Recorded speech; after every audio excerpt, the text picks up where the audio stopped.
Hey guys, this is Raghu Reddy here, and welcome to the number one show for financial advisors.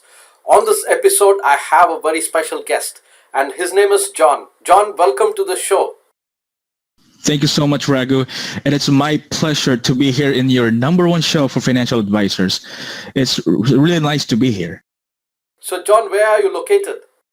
I'm located here in Manila, Philippines. Wow, fantastic, fantastic. So, what do you do, John?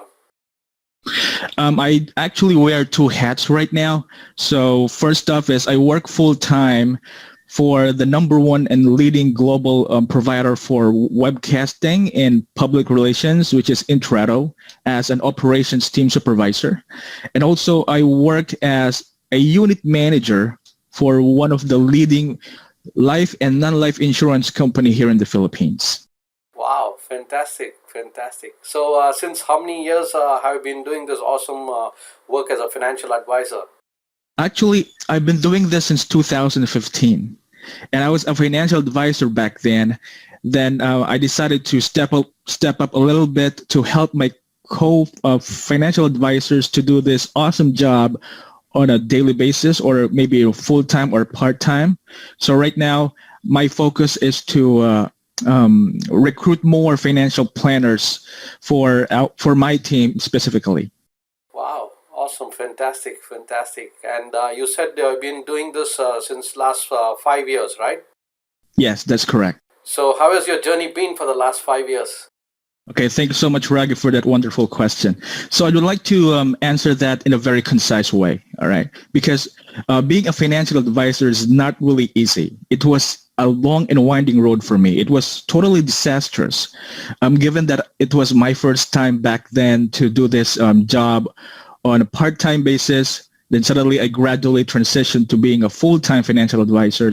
Now, I would say that I experienced a lot of rejections. I experienced doing cold calling. I experienced going around the streets, giving out flyers and my calling cards just to establish my network. Okay. So, if you're going to ask me, it's totally not easy because first of all, you need to put into consideration the passion to do this job, maybe the skills and not maybe, but definitely the skills and the knowledge of a financial advisor is really a must here. And also the charisma, maybe maybe the least part that we need to put into consideration. But if we're going to sum it up, it was like I'm running through a football field with a lot of dodgers and a lot of tackle attacks approaching me on a daily basis. So it's really not easy, but yet it is totally rewarding, and it's fun if you're actually doing your passion on a daily basis. Wow, awesome, fantastic, fantastic. So, as you said that you faced a lot of struggle, lots of ups and downs, and and the winding path that you have to go through.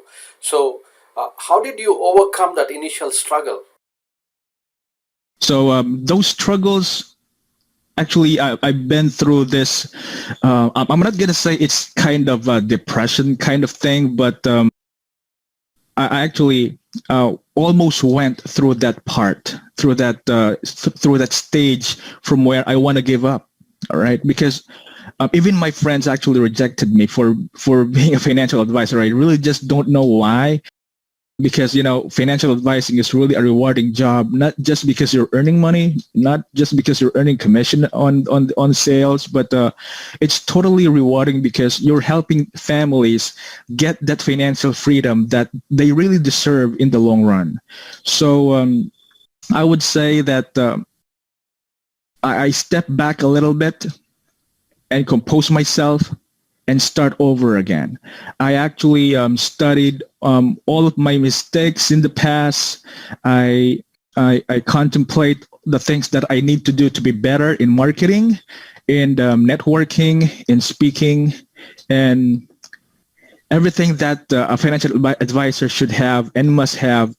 I really worked hard for it. So right now, I could actually say that I'm not really an expert on this matter, but I'm trying to be one.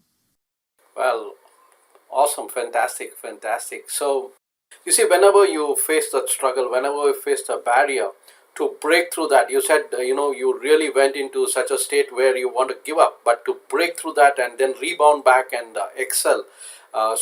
What's your driving force? What's your big why?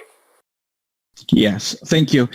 That's really an awesome question because, in everything that we do, not just financial advising, in every job that we do, there is actually a big why, and that's correct. Yeah, I totally agree with you, Raghu. So the big why for me is my family. All right, here in the Philippines, everyone knows it's not an easy going here. You really to work really hard day and night. You work your self out, blood and sweat all over the place just to make a living and to live a decent life here. So my family is one of my passion and that fuels me to do this job on a daily basis because, if you're going to think about it, there's really no one to help me out here. I'm the breadwinner of the family, and I really wanted to do this job to, not just for the greener pasture, but also to improve myself. And maybe because I love public speaking, to tell you honestly. So I use that strength of mine to be able to help others. And I was actually captivated with some financial advisors who are really good at speaking the matter. So that's my big why, so to speak. Wow, awesome, fantastic, fantastic. So, because of the COVID crisis, everything has changed. The marketplace has changed, the economy has changed, and definitely the future is not going to be like the past. So the question is, how are you and your team geared up to meet the new challenges in the future and serve your clients better? I'd like to answer it in one word, and that is innovation. Now, this pandemic wreaked havoc in all of the major businesses globally across the globe. So it is not really easy to bounce back through this pandemic because, your clients might not be getting enough money to pay for premiums. Your team members may not be able to meet the requirements or the sales requirement for a specific month or a year, because of course if the business is really slow, then your clients would not be able to get money to fund their policies, right? So there's really a major crisis right now, not just in financial advising, but totally in the whole world. So innovation is one actual key to be able to somehow overcome this, for us to thrive on this situation, because all of the transactions are now being done online, and even our trainings, even our interviews, even the financial advising itself is actually being done online. So innovation actually really comes hand in hand with technology, and I would say it just really requires patience and perseverance in doing this job. Wow, fantastic, fantastic. So, John, what's your vision for the future? Okay, so that is really a broad question, to tell honestly, but if we're going to talk about the financial advising world, my vision would be, to be the better man that I am on every day. Okay, because I have this mantra that I compete not within my organization, but I compete within myself. So every day I see to it that I'm actually improving on a daily basis and making sure that I'm a better person the next day.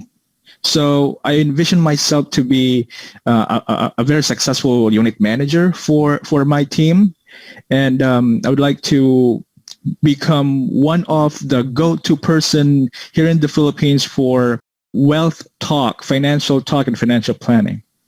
And it's not going to be easy. I'm telling you honestly, it's not going to be easy because there's a lot of people who are doing the same thing, just like what we are doing right now. But of course, it requires a lot of strategy, a lot of patience, and a lot of planning, quote unquote. Fantastic, awesome, awesome, awesome. So, what would be your advice to a newcomer to the field? So my advice would be one thing that would surely hit them really hard would be to overcome the rejections. Okay, because all of the people that I've known that decided to venture in this field, things like financial advising is really easy. I really have a lot of friends, and I really have a lot of network to go to sell to. But in reality, all of those people that they're talking about, all of the people that they have in their network would surely at least 50% would turn their back on them. Okay, they will face total rejection because there are some kind of attitude, maybe not just in the Philippines, but in the world of sales in particular, that people tend to criticize and to evade those salesperson, because salesperson will definitely try their best to sell your product, right?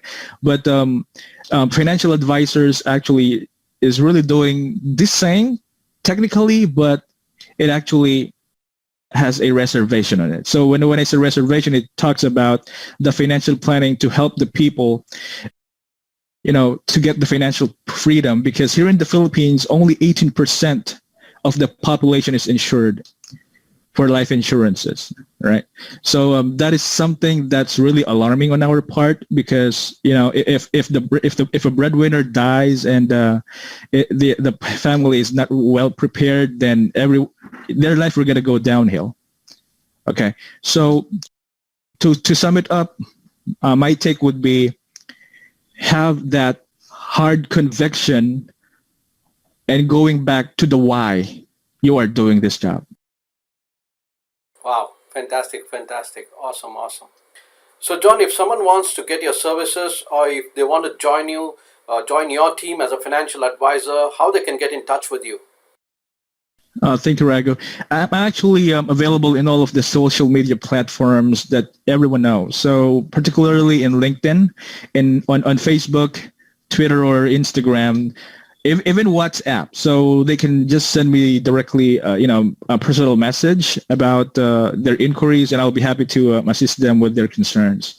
They just need to type in my code name for all of my accounts, which is the John Recto. The John Recto. So that's it. Well, fantastic. Awesome. So, John, it was really wonderful having this conversation with you, learning about your journey, your story of how you become a financial advisor, and your journey for the last 5 years of all your struggles and how you overcame the struggle. And now you're building a team to make a bigger impact and a difference. And I wish you all the very best, not only to grow yourself and make a bigger impact and a difference in a lot of individuals' lives as well as families, but also to grow your team to reach out to more individuals and more families, and take care of the risks and serve your clients better. I wish you all the very best. Thank you so much, Raghu. It is my pleasure, and I really, I really want to commend you for doing this such show. This is really fantastic. This is really great. This will encourage a lot of financial advisors, not just in Singapore, not just in India or in the Philippines, but in the entire world. And I hope to see this show of yours to be aired globally. Yes, it is. It is an international community that we have for financial advisors, and I thank you very much for being on the show. Thank you so much, Raghu.